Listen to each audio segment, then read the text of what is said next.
Never fails. Can't find my wrenches.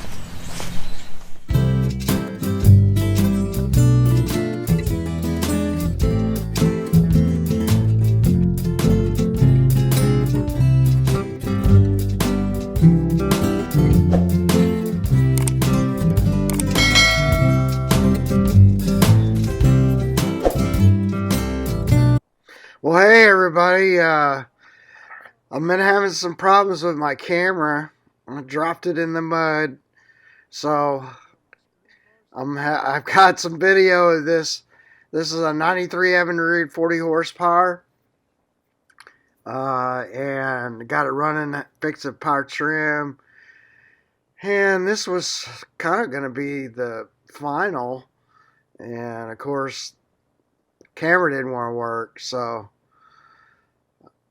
what I did was, after I fixed the tilt and trim, you just wanted to check my timing and everything. And what I'm doing here is I adjusted all of the timing, basically all the rods that, like you got the rod that goes over to the carburetors, and then you got the trigger rod that goes over, all of that connects to that throttle mess.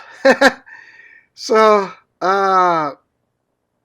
let me say, in the book, and I think even Brandon's Garage had a video on this where that rod was, and I don't have it in front of me, was a certain length. I talk about it in an earlier video, and I got that to line up correctly with the cam roller and the carbs opening and closing correctly, and all that is great.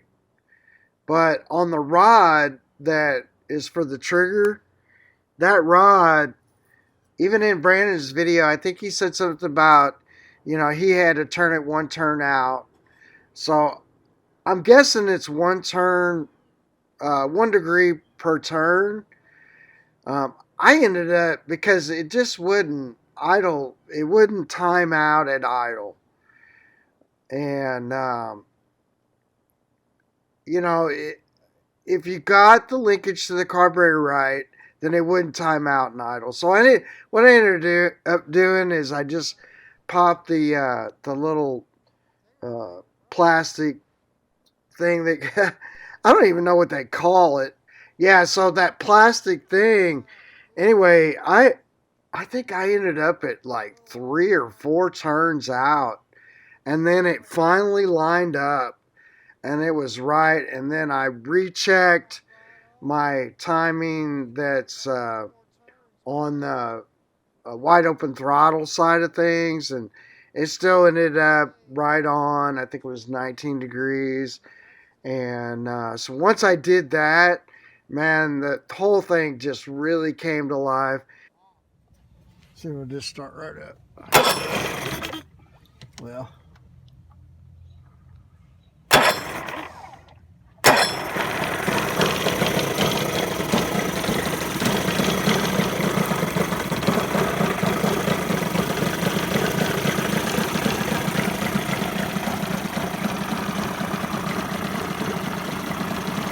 they're right different once I put the air box on it. Tweak it, maybe adjust the carb sub. Yeah, she runs good.